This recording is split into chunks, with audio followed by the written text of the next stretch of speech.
I would like to invite here, Mrs. Dima Al-Khatib, who is already here, and I will introduce her in a minute. I would like to invite George Tavola, please. George, join us whenever you wish. Okay. I will introduce you in a minute. And then also Mrs. Justina Nixon-Sankville. Okay, please have a seat.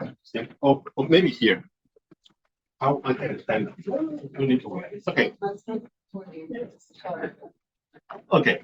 Let me first introduce Mrs. Dima Al-Khatib. I hope that I pronounced your name correctly. She is the director of the United Nations Office for South-South Cooperation based in New York. Mrs. Al-Khatib or Dima, I have a question for you. If you can respond in 3 minutes, that would be fantastic. Okay, okay. That's a challenge for today. Okay. As director of the United Nations Office for South-South Cooperation, can you share with us your insights about the role of South-South cooperation in supporting higher education institutions? And if you can, also in this enormous task of promoting greening societies. 3 minutes, are you? Yeah. Thank you very much for session. I'm very happy to meet everyone here. It's such an interesting discussion. I believe South-South cooperation is led by the principles of solidarity, of bringing countries together towards a common cause. And the fact that countries from the global south, they do share a lot of common issues, and they do share also the desire to become self-independent, become knowledge led by knowledge that breeds and that is born in their own country, is by itself a key drive for such an initiative that will allow for the greening of higher education. And I think it will become extremely organic. I do see and I witness a lot of collaboration among universities, among different think tanks. We just talked about that. But with this initiative that we will talk about today, it will go deeper, and it will really leave a stronger mark, if you will, that will definitely be a sustained mark for the future. Yeah. We haven't exhausted yet your 3 minutes of glory. So let me let me add a follow-up question, because I think that sometimes people ask the question whether in the global south there is really the feeling of the need for greening our societies, greening our institutions. What would be your response? I mean, it differs from one place to another, but I think the overall desire to green its path for development and its education being part of development is there. It has always been there. Sometimes it has not been leveraged enough, but it is there. And the more investment we do, the more we will be on the right path. Thank you very much, Dima, for bringing the UN voice to this first panel. Now I'm moving to another very important voice in the region and globally in an increasing form. Mr. George Tavola is the engagement manager of one of the most important foundations when it comes to education, which is Education Above All. Okay, so I'm really glad that you have found the time to be with us, George. Given the focus that the foundation that you are representing has on greening education, can you tell us more about how civil society organizations like your foundation, the role that they can play actively in greening higher education and promoting greening skills, particularly with marginalized communities, because we know that this is a very important focus of what the foundation does. Thanks, Francis, and thanks for the invitation to speak at this session. So I work for Reach Out to Asia, which is a program of the Education Above All Foundation. While we focus on many areas in education, our program has refined our mandate just of this year to focus exclusively on education for climate action.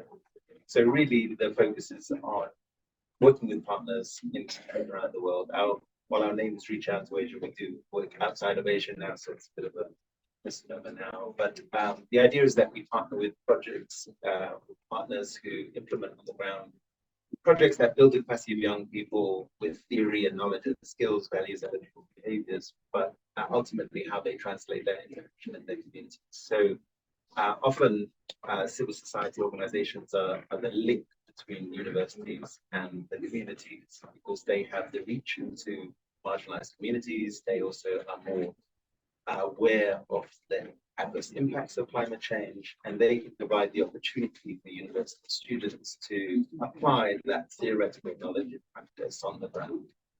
We've just launched a project in Pakistan with the British Council of Pakistan, whereby universities host clubs. Now it is extracurricular, but these clubs follow a curriculum. We have an active citizens program that has an integrated UNDP climate change toolkit.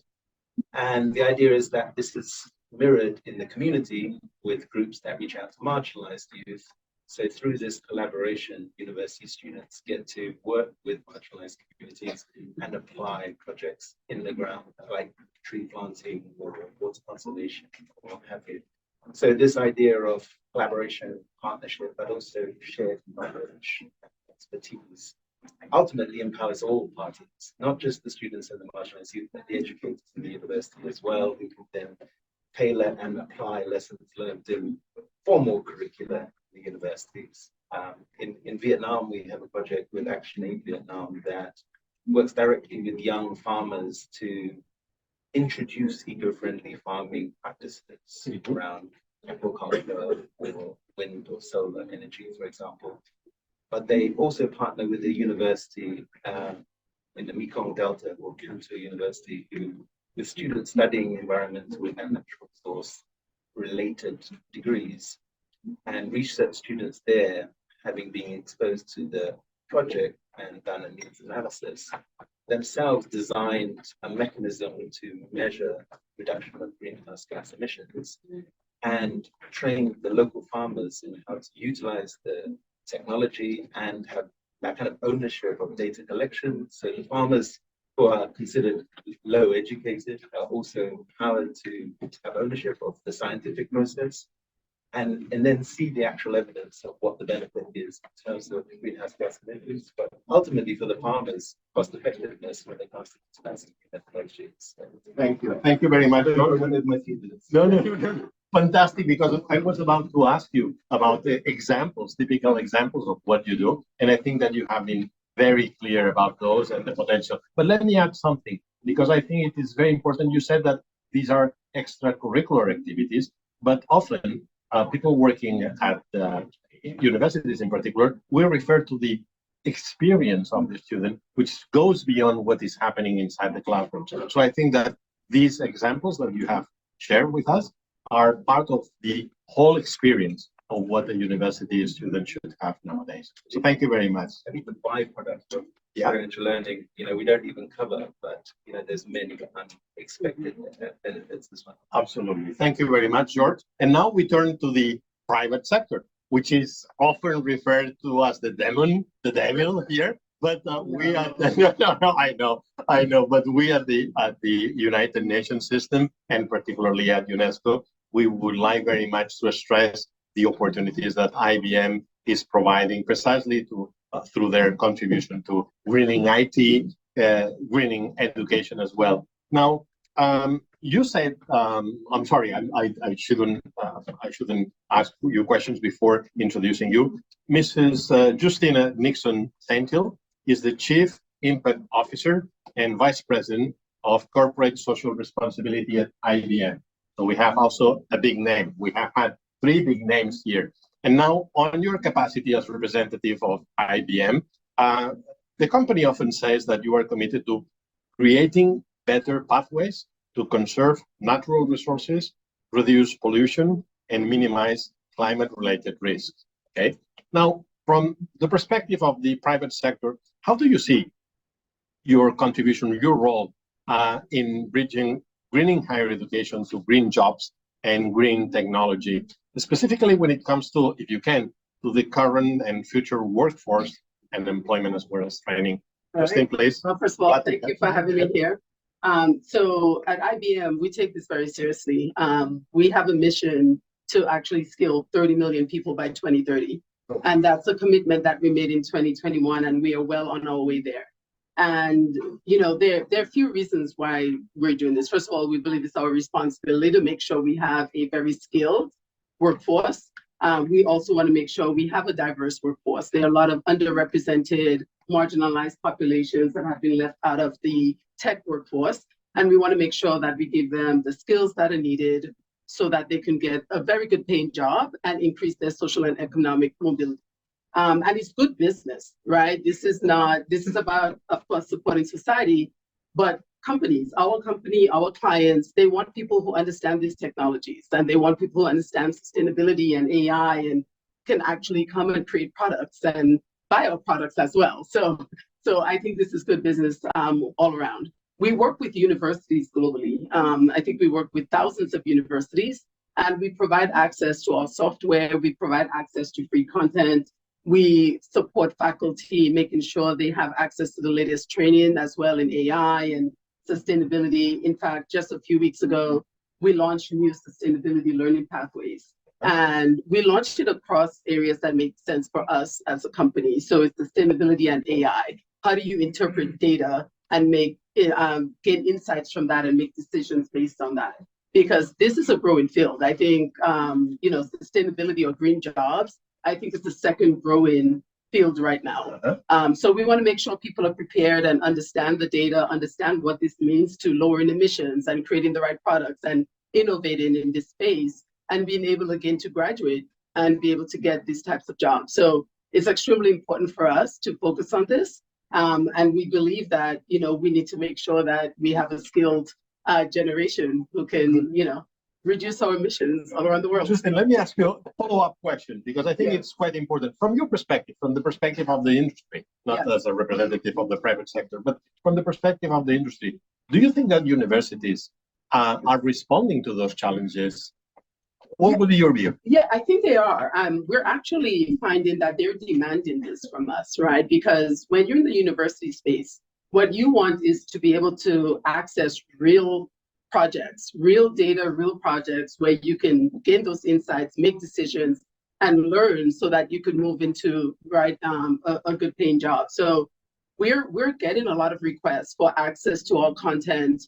Faculty is asking, we have a train the trainer model. So we make sure that they're comfortable with the content, that they can integrate the curriculum and the content into their own, curriculum and their classroom. So we're finding that there is demand for this. Now, there are some universities in certain locations where you need to provide additional support.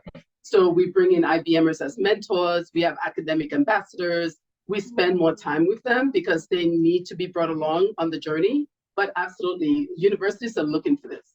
Thank you. Thank you very much, Justin. Look, time is running. Okay, so I need to request you to move to your chairs because a new set of panelists will come. Thank you very much. An applause for them, please. Now, the next in my script, Rami Radvio. Then we have Susanna Karakaya. And then I think that that's it. Okay, we have only two this time. Now, let me say something. This is moving very fast, but I think that this is just an opportunity for you to locate possible contacts that you can follow up on, in the corridors. As usual, we won't have the time to engage in a conversation here, but please use the opportunity, to follow up in the corridor. There is a nice coffee shop nearby. Now, we have now two more panelists. Now, the first one is Professor Rami Radvio. Okay, he comes from the University of Helsinki, where he works as university lecturer on sustainability education. So it's really a pleasure to have you and the university as a partner of UNESCO in this commitment to sustainability. Now, I would like to ask you a question as an expert on greening education curriculum at the University of Helsinki in Finland. Now, can you help us to understand the process by which sustainability skills and competencies can be integrated into degree programs, into the functions of knowledge production, research, at higher education. Your experience would be really, really amazing for us. Please. Yeah, thanks for the invitation and pleasure to work with UNESCO. And I totally agree what you said in the previous panel. We really need to work with stakeholders, and we have lots of courses based on project-based learning with real case scenarios with stakeholders, so it's important. Yeah, a couple of points I would like to highlight here. Firstly, I think it's really important to consider what kind of sustainability we are teaching and advancing in universities. So maybe the most common conceptualizations are concepts of weak sustainability and strong sustainability. Weak sustainability is like the traditional model of three different dimensions of economic, environmental, social sustainability. The idea that we try to balance them. Then the little bit newer conceptualization that is getting more mainstream in sustainable education is called strong sustainability. And the idea of that is that we have planetary boundaries, so-called, let's say, biosphere setting the limits to human activities. And that is something that we are really trying to push forward at the University of Helsinki. Then, as we heard in the previous panel, both our staff and students really need a new set of skills to be able to solve these sustainability challenges. And there are many frameworks for that. One that we are using at the University of Helsinki, or we are inspired, is by Week et al. And in that framework, there's, let's say, 5 key competencies, such as systems thinking, values thinking, futures thinking, strategic thinking, collaboration skills, and so on, and many others. And many of the students also learn these things outside the, let's say, curricular activities, as we heard in the previous session, and when they are activists pushing forward sustainability agenda and so on. So this should be kept in mind. Then thirdly, maybe the final point I would like to say is that we really have to support both our students and staff agency and choose, let's say, kind of a transformative strategy for curriculum change. Mm-hmm. So we know from the literature a couple of things that should be kept in mind. So we need some kind of driving force that can be any one of us in this room. We need good communication. We need to create this kind of sense of ownership that can be through broad participation, creating strategies, visions together, seeking for partners, both internal and external partners, as we are doing here today, absolutely, and we need coordination. And all this should be done in the institutional level, in the degree programs, networks, and also in the individual level, like every one of us. And what we have been trying to do in Helsinki, we are thinking this curriculum change as a kind of intervention point.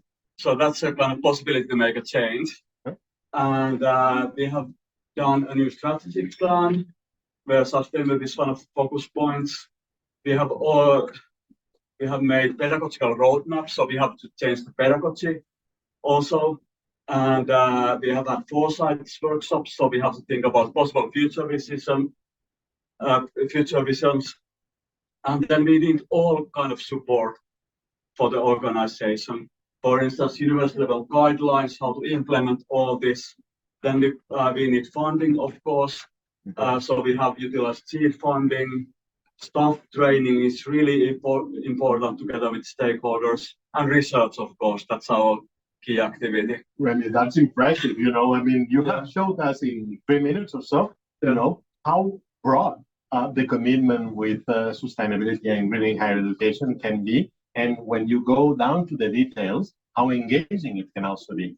Okay, so thank you very much, Remy. Now, I didn't see one of the most special, participants in this panel, so I beg your pardon because I thought you weren't here. Now, let me introduce, let me say if I pronounce it correctly, Mrs. Aksa Mifda. Yeah. Okay, good. Well, she is a youth leader, and I think it's very important that when we engage in these conversations about, higher education, we always consider what youth have to say in terms of making sure that the youth voices are heard. So she's a youth leader from the UNESCO SDG 4. You remember the SDG related to education, youth, and student network. Now, AXA, sorry. sorry, very bad at this. I'm sorry. Well, you are committed to environmental issues, and you are recognized by us as an active champion in terms of sustainability. Now, I think that the audience would like to hear how you see the effect of climate change on education, and how going one step beyond in terms of greening higher education may enable the current and future generations, which you are part, to face the climate change and get humanity, if I can say so, out of this vicious circle. So your voice would be really appreciated. Please. First of all, thank you for having me. It's a pleasure to be here. I'd say education is the fundamental stone in achieving progress towards the SDGs and stabilizing nations, because it helps everyone understand, empower, and most importantly, equip them with the necessary skills to act as agents of change. But climate change poses a significant threat to education, especially displacement in areas prone to climate action. Climatic disruptions, which are caused by droughts, floods, hurricanes, and so on. Due to these disasters, children of schooling age are often at risk of losing their schools, studies being interrupted, and the majority of situations where schools are often used as emergency shelters. The urgency of this situation can be deduced by the 30.7 million displaced people in 2020 as a result of extreme weather events. And let's remember that this is 30.7 million people. Like, these are just not numbers. Like, yeah, these can be statistics, but these are people with their own homes and memories of their own. Now, let me go back to the second part of your question and about what I said earlier about education being the fundamental stone in achieving progress. I believe reading higher education is one of the effective ways in which higher educational institutions can equip their students with the knowledge, skills, and most importantly, attitudes when facing profound change such as this. It is important to note that higher education and institutions can act as catalysts in supporting a shift towards a more sustainable future. Another point to note is currently climate change education is limited towards science or environmental subjects, but the adoption of climate change in higher education in many other streams of studies can amplify the global efforts to address climate issues, because working in silos is not what the world needs right now. It needs collaborations such as this, like look at us now. I'd also like to stress on responsibility and accountability towards climate action, because responsibility is more than obliging and responding. It means we are expected to act responsibly and therefore be accountable for our actions. These life skills should also be implemented in the green curriculum, so students have substantial knowledge of decision making and a clear conscience while raising awareness for climate change. Thank you very much, Axel. I think it has been really impressive to hear your voice as usual. It is very important because often people working in higher education think that they are doing the best for their students, that we are providing a student-centered education, but then we don't pay attention to what young people say, so it was really wonderful to hear your perspective. Thank you very much. And now we are going to a completely different perspective. We have among us Dr. Susanna Karahayan. She's the immediate past president of the International Network of Quality Assurance Agencies in Higher Education. So I think that there is a point where we have heard in this panel, not only the voice of one very powerful university when it comes to sustainability, a youth voice, but also, the ones who are leading, so to say, the process of getting more and more quality. And I think that, Susanna, you have been instrumental in creating a new framework for quality assurance in higher education. With your experience in policymaking, in governance, in administration, in higher education, can you tell us, what would you tell us about the challenges that higher education institutions face when it comes to greening higher education, and to what extent quality assurance agencies are taking those efforts into account when saying, well, this is a quality program or this is an accredited university? Please, Susanna. Thanks very much, Francesca. And first of all, I would like to congratulate this team putting together such a diverse panel of stakeholders, bringing in diverse opinions from university, from schools, from private sector, from UN settings. So it's amazing to hear all the diverse. And now let's look what happens at the policy level. So what are we actually doing, and who is actually driving the greening university agenda? So if you had an overlook at what is going on at policy level, then we would say like at national and regional levels, there are generic framing of the sustainability and sustainable development policies. But when it comes to actually tackling what and how to, although there are some frameworks existing there, they're not driven predominantly by the national and regional policymakers. So majority of the population, university population, would look up at what is the national policy with this regard and specify specifics on how to move forward, right? But in the absence of those frameworks, like majority of the current initiatives are coming from the universities themselves. The universities seem to be the leaders in this action, and especially students. They are overactive, and they feel ownership of their present and future. And you would see a lot of movements coming from bottom up, from the teachers and from the students, faculty, and up to the policymakers. If you look currently at what is happening at the policy, there are very few countries who would specify in their sustainability or sustainable development goals. They would specify like higher education's role in it. Predominantly, the countries would set generic framework, but in case of France, for example, you could see that there is a specific definition of the role for higher education, which puts the policy framework clearly in front of the higher education on how to move forward. Others, they are just moving to the generic agenda.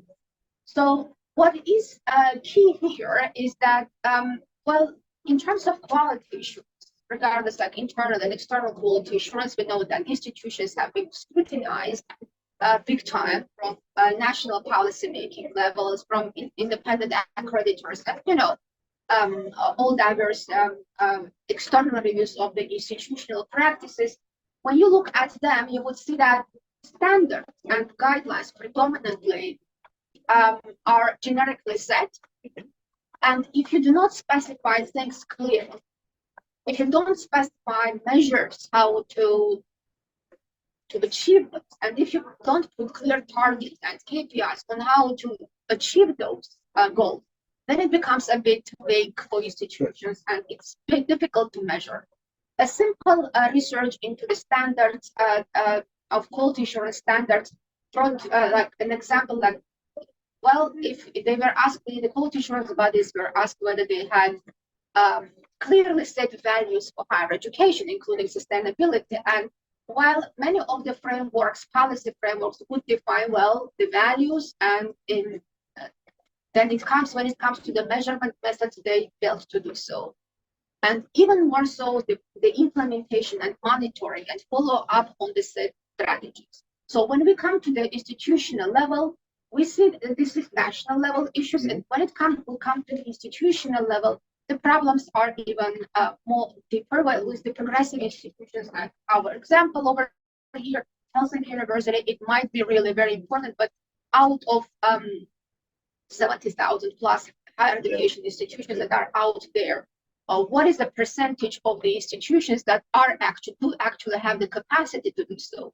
When you look at the strategic planning, it's the cause for concern. When you look at the budget allocation, it's another problem. When you look at the stakeholder engagement, like students, faculty, it's another level of problem. The awareness raising campaigns, the toolkits developed for higher education like by the higher education institution for the whole community. This is another challenge, but there are good examples, and these are very good, bright examples out there, and also by UNESCO too. The UNESCO IESALC recently came up with the SET. Thank you. Yeah. So this is just a set of sustainability environmental tools, so that you could sustainable environmental tools, so that you could go and explore for higher education institutions. It's a measurement metric, a set of measurement metrics for you to be able to evaluate how the institution or how your activities are aligning with that. So this is another aspect of it. But also, the quality assurance bodies also are changing their approaches. Recently, INQAAHE, the organization I'm representing here, we do global studies, like cyclical global studies, and currently we are in the second phase of the major global study, where we involve all the regions from the globe, internal and external quality assurance. When we say internal, this means higher education institutions, and external quality assurance is when we talk about accreditors and national regulators. So during the first study, which was completed and published in 2020, we found that majority, there was a growing concern about the isolation of the quality assurance system and not being a complete integrated part of institutional life, based on which we have revised all the standards. And recently in 2022, we announced the second edition of our international standards and guidelines, which clearly define SDGs. They are linking clearly to the SDGs on how to promote quality assurance elements, how to promote SDG, and how to promote the regional convention, the global convention for recognition of qualification. With all of this, I know that I don't have much time, but to promote the green culture, we do need to have clear measurement mechanisms, clear strategies, more clarity in the expectations from the more clear you are with your stakeholders, the more engagement you will get. The major issue is that industry engagement. So there is a problem of university and industry engagement on how to drive this green culture agenda. So those things need to be really carefully put into a tangible, concrete plan of actions with measurement mechanisms, with indicators to see the achievement, and also, most importantly, knowing the core values that your stakeholders abide by, so that you could actually influence the behavioral changes coming from the stakeholders as well. And also, I think that this is very important when we talk about sustainable development and all our super nice agenda over there. If you look globally now, and that was in the UNESCO report in 2022, at that time there were 56 countries, which makes that 26 or 27% of all the countries were in military tension and were in some kind of problem. So now maybe it's about 30%. So think about 30% of countries who are very far from being sustainable or thinking about sustainability. So if the 30% of the countries are not able to achieve it, how are we, the rest of the globe, planning to achieve this sustainable development? So this is something that I would love to leave us with. Let's build in, let's nurture the value of peace, the value of green economy, the value of sustainability, the value of green university in our students and faculty, so that we make sure that the upcoming generations are grateful to us. Thank you. Thank you, Susanna. Thank you. In this second panel, just as a summary, we have seen a good example of how a university manages the transition towards a more greening higher education. We have heard the powerful voice of youth, probably the most important driver of this move towards more greening. But we have also heard a very important message from Susanna, which I would translate into, if you cannot measure, you cannot manage it, right? And I think that the message here has been, yes, we are committed to greening higher education, but we need really to have, measurements to make sure that we accredit progress. Thank you very much, and applause for them. And now we move to the third one. Now, I'm going to invite at this point, Dima again. Dima, yes, please. I'm going to invite Rina as well. And Justine. Okay. Yes. Okay, yes. And then there is also Sandra Goulart? Yes. Okay. That will be, okay, good. Now, we are moving into possible actions, okay, that we can take together. Some of the partners represented here, and I would like to invite also you to continue this conversation when we are finished, in the corridors or around the coffee cup. Now, maybe I would like to express, first of all, our gratitude to this cooperation that Dima is going to announce in a minute, which is about this partnership between the United Nations Office for South-South Cooperation and the Institute for Higher Education at UNESCO, which is about promoting, in a way, South-South cooperation among universities. So, Dima, I'd like very much you to launch precisely this agreement and provide us with more details about this exciting development. But this is really Well, just representing the young people, we actually have invited 5 young youth leaders from all UNESCO regions to really present on what they believe greening higher education can be like and how they can possibly be involved. My fault, Dima, my fault. Please, go ahead.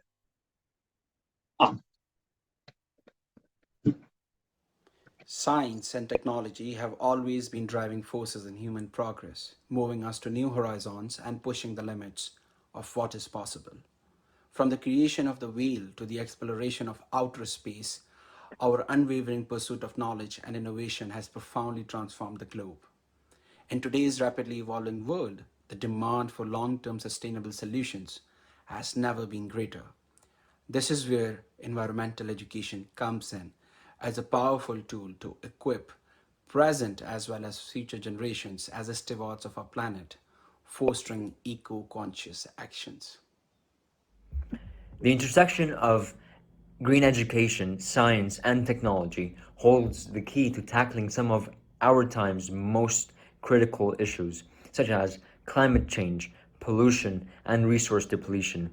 We can harness the potential of innovation to build a better, more sustainable future for everybody through multidisciplinary cooperation, dedication to sustainable development, and by enabling and equipping students and youth with the tools and skills needed to face these critical issues. This is not without challenges. Securing funds for sustainability programs, incorporating sustainability into current curricula, altering institutional culture and practices, neglecting the potential of youth and students, a lack or scarcity of skills building, and overcoming opposition to change are all limitations in greening higher education.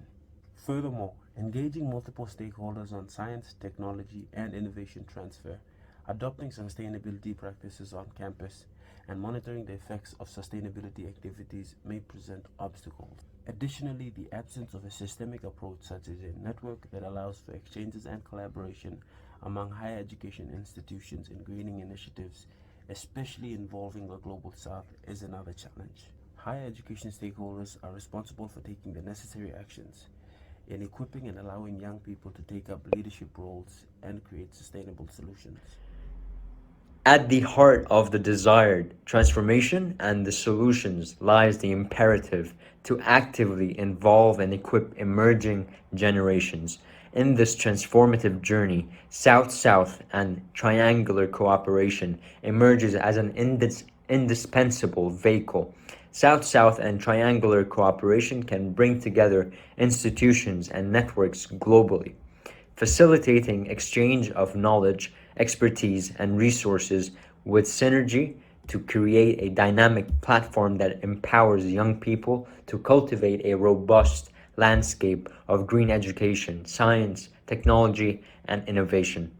This form of cooperation is highly necessary, particularly in the global south and beyond, serving as a means to amalgamate knowledge, expertise, and resources on a global scale. Let us embrace the limitless possibilities of green education, science, technology, and innovation. We can unlock new opportunities, inspire future generations, and lay the foundation for a peaceful and sustainable society. Today, we are asking stakeholders from higher education institutions, UN agencies, government, civil society organizations, and the private sector to be on our side. Join our passion and mission of creating a greening planet, support our leadership, and encourage cooperation through a network starting with the Global South and beyond. Thank you. Wonderful. Wonderful. Applause for that. Thank you.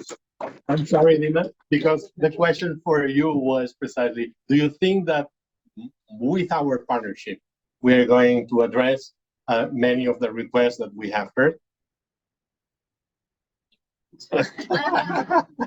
These were very eloquent and powerful, and I think Ahmed Nasser said it all in terms of the relevance of creating this and launching this network of South-South cooperation university network together with UNESCO. So I'm really grateful to UNESCO for this partnership, the right partner for that, but also to measure up with the expectations and the aspiration of the youth. I think this initiative that will bring together 11 universities as a startup to start with piloting, and it will definitely create, a wider horizon, if you will, for these youth to connect together to address issues of sustainable development that have no geographic boundary. I mean, we are living in a global world. The issues are global, and it's extremely important that this is, a skilling process that will back with science, with evidence, it will back any response to all the global development challenges. So this is for us definitely an illuminating beacon of knowledge coming up, and we hope to groom it and grow it and learn. Thank you very much, Nima. Thank you very much. Let's make it happen. Let's make it happen. Now we have heard the voices of some youth. We have heard the launch of this partnership between the office and the Office of South-South Cooperation and UNESCO. Now I'd like to hear, if possible, the voice of one university rector presenting precisely her ambitions about what to expect. Professor Sandra Goulart is the rector of the Federal University of Minas Gerais in Brazil. So we are going to hear her.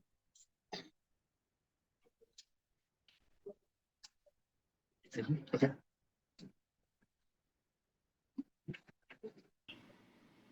Greetings from Brazil. As President and Vice Chancellor of the Federal University of Minas Gerais in Brazil, I would like to thank UNESCO and the Director of the United Nations Office for South-South Cooperation, Dima Al-Khatib, for the invitation to speak briefly in this panel at COP28.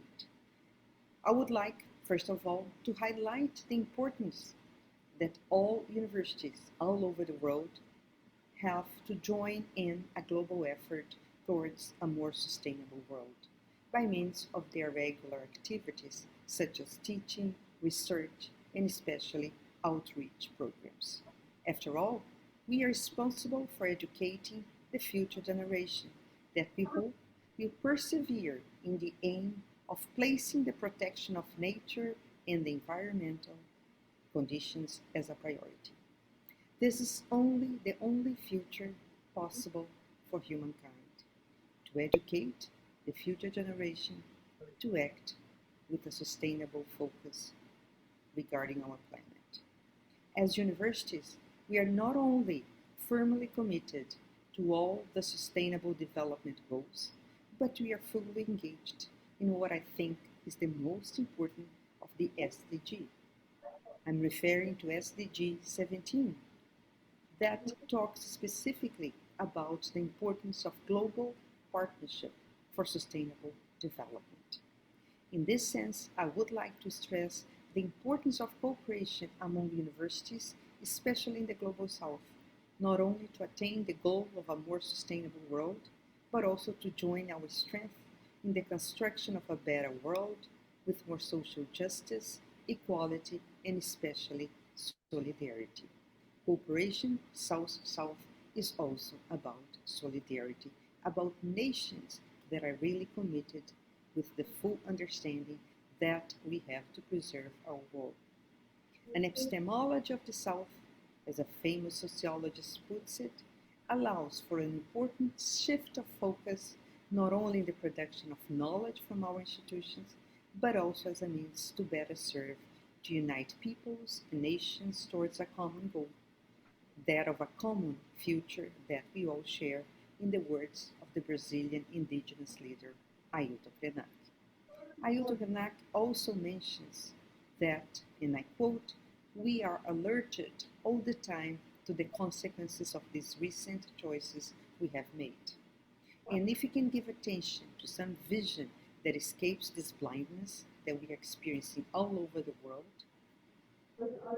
perhaps it can open our minds to some cooperation among peoples, not only to save others, but also to save ourselves." End of quote. Cooperation among peoples, cooperation among individuals, and cooperation among institutions and countries. This is what we have learned from the difficult times of the pandemic. After all, we must be aware, as the important Latin American thinker Eduardo Galeano says, that the rights of nature and the human rights are two names of the same dignity. And it is in the name of this dignity of nature and this dignity of humans, that we must seek to strengthen South-South cooperation in all fields of knowledge, and especially towards a more sustainable world. I conclude by expressing my firm belief in the commitment of my country, of my government, and of our institutions of higher education to this relevant and promising initiative of cooperation between South and South institutions. Thank you very much. I am looking forward to welcoming you to Brazil for COP30, hoping that by then we have made some progress towards a stronger and more solidary South and South cooperation among our institutions. Together, we can do more and better for the world, and we have a responsibility as institutions of higher education towards our world and our peoples. Thank you very much. Thank you. I would do applause for that. Thank you very much. Very eloquent defense of this partnership. Now, let me shift to another university again, because we have this partnership with the University of Helsinki. I'd like to introduce Mrs. Rina. In 5 minutes? No, 5:30 it was over. No. Well, thank you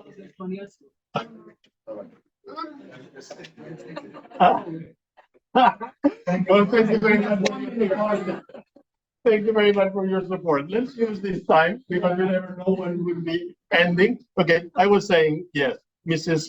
Rina Koivuranta, who is Senior Specialist on Community Relations at the University of Helsinki. And I would like to propose that you provide us with a different perspective of what universities can do in terms of contributing to sustainability and greening their activities as well. And now the floor is yours. Thank you. I think a lot has already been said here today. But I think that all in all, universities are really at a point of reflection, as many institutions. So really kind of looking at ourselves. We have a big history of kind of looking at what we're good at. We're talking about research excellence, about rankings, and really kind of talking that language. But in addition to looking at what we're good at, we should really, and we are starting to look at what we're good for. So really kind of what's our contribution and what's our responsibility and what's our opportunity in this current crisis. And I think that one of my favorite quotes is from a professor of course, INQAAHE. He has been, she's a professor of sustainable behavioral change. And she has been telling me that what we need to do as leaders in higher education or organizations to really look at the fact that we need to break that illusion or delusion of nothing being done. Because we know currently that younger generations, especially, are really suffering, for example, from climate anxiety and the feeling that nothing is being done. So we really need to show that something is being done. So every time we work with our own students or with any collaborations, I try to bring up things that we are doing as a university, whether it's about the curriculum reform, whether it's about our partnerships with businesses, whether it's about our own daily activities when it comes to our own investments, our own procurement practices, our own estates, our own carbon neutrality roadmap, giving those examples. And that's not to say that I'm saying we are perfect or doing things right or enough, but say that you are not alone. For example, or especially to our youth, you are not alone in acting. And when we also are vocal about the things that we're doing, we can also unite better, because then we can have the feedback of, hey, have you thought about this or have you tried that? So I think that's really important, because I think that really the next step or the steps that we need to take, as has been already highlighted here, is collaboration. No single individual, no single scientific discipline, no single organization, no single nation can do this alone. So really doing this together is really important, as has been said. And I'm really thankful for UNESCO IESALC for this collaboration thus far, and really excited to say that this collaboration continues. And I hope that everyone here in the room and online will join us, and we will be hosting a series of workshops to really explore these discussions further so that we can continue on learning from each other. And I also want to invite you next summer to Helsinki for online to a Congress that we're hosting. This is really a platform for institutions of higher education coming together with businesses and coming together with other societal actors to really solve current global crisis. Thank you very much, Marina. We'll be there, certainly. Yeah, absolutely. Okay, so we have launched that partnership. We have heard, one particular university in this spirit of not only South-South, but triangular cooperation, and that's why you are here. Now, I'm turning to Mrs. Justine, because I think that it would be nice to see, what are your prospects at IBM of expanding your activities for 2024 and 2025, maybe, when it comes to supporting the greening of higher education with us or with other partners. Well, it's with you. I know we have to get out of here very soon, so I'll be short. But no, we're excited about the collaborative opportunity to work with UNESCO. I think, again, we're mission aligned. Our focus is on how do we make sure we provide access to education for all. And that's the same thing that you guys are doing. And then our focus on these marginalized communities, the Global South and, underrepresented communities, and how do we make sure they have the training and support that they need to move into a good paying job. So we're going to continue to expand our work and expand our partnership with UNESCO. We're very pleased about that. We are building more AI content. We're building more sustainability content and cybersecurity. These are all growing fields, and we want to make sure that we're not leaving those communities behind. So very excited about that. Thank you very much, Justine.